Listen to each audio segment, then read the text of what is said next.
So this is the 15th of July 2015. It's hot in the afternoon here in Chico, and we are breaking ground that has not been broken for years.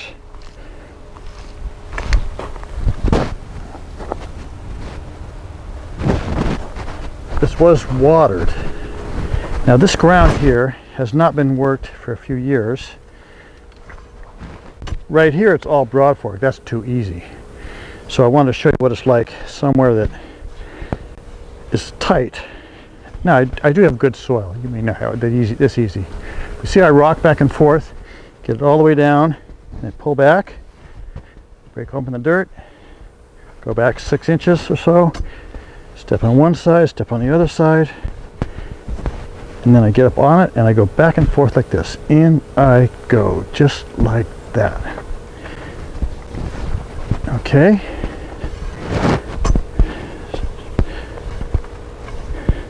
It's probably been 3 or 4 years since this was Broadforked. And this has been a path. The garden was right here, and I had trees right there. Okay. This is a great moisture. It's a little on the dry side now, but that's all right. When it's totally dry, this is tough. You don't want it to be tough. You want to have that moisture in the range. And down I go. I'm just standing here, just rocking it back and forth, and in it goes. And the pullback takes a little effort, not much really. Now if you have boulders in there, or roots in your arm or your leg, you don't necessarily want to try to rip those out with a Broadfork. Broadfork does have limits. But some rocks the size of a grapefruit, roots the size of your thumb, no problem at all.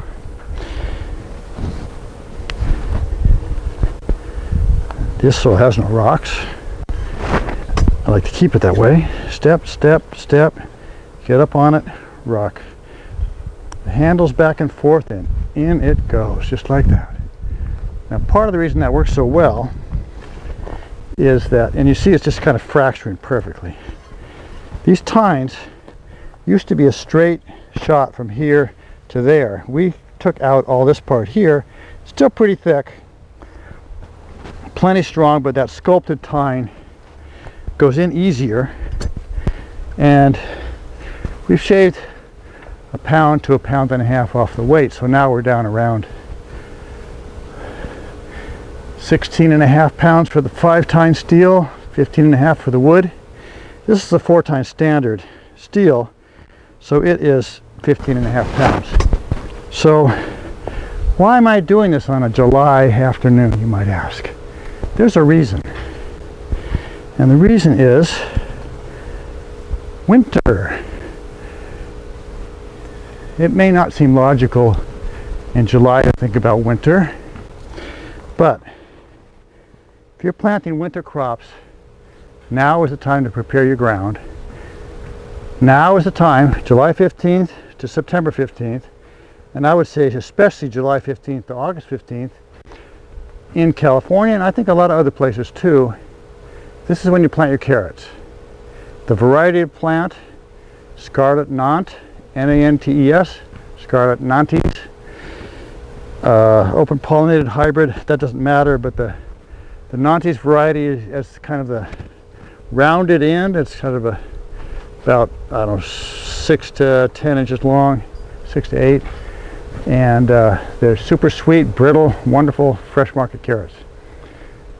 Some other varieties might be a little better for cooking, like the Chantenay, but regardless of variety, carrots taste better if they mature in cool weather.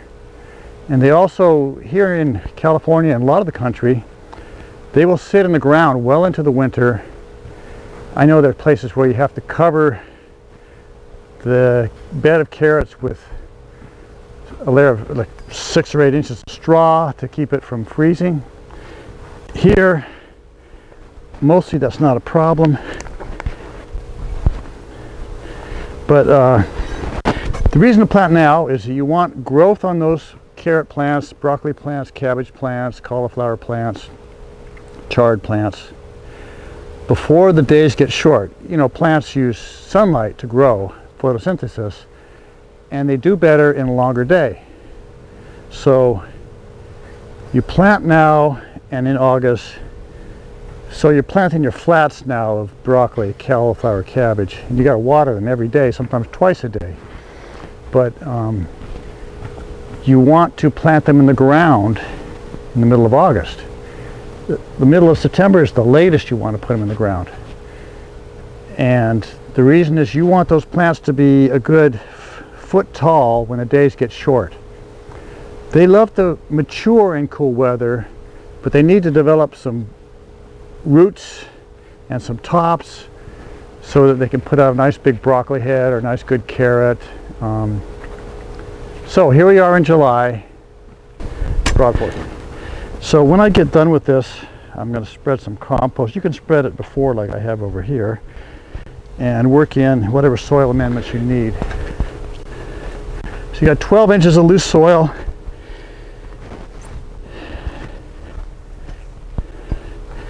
That moisture, look at that moisture, is perfect for this.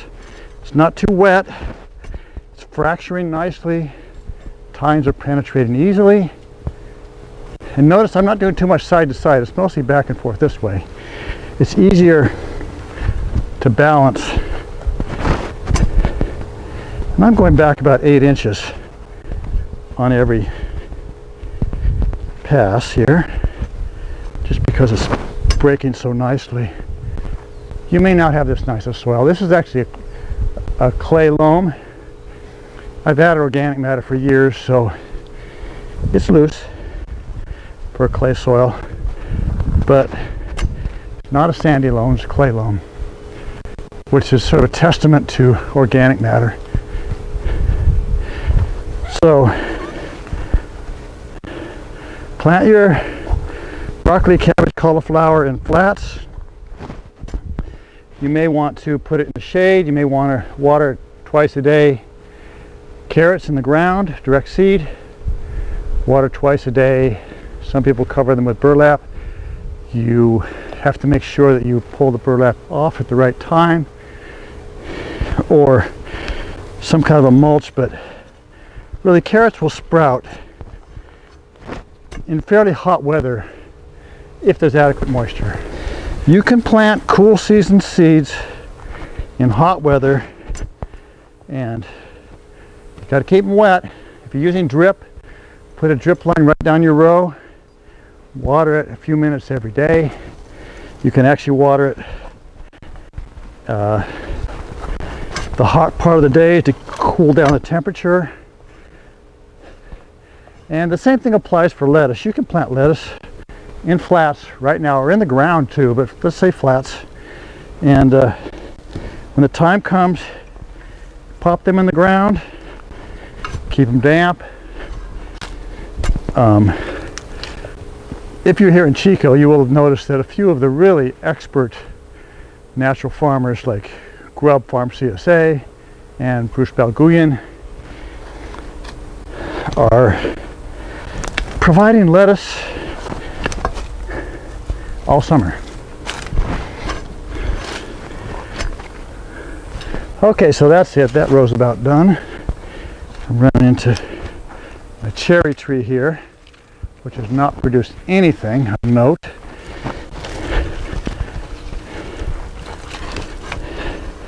And I'm running into shade. There's too much shade under this tree right here.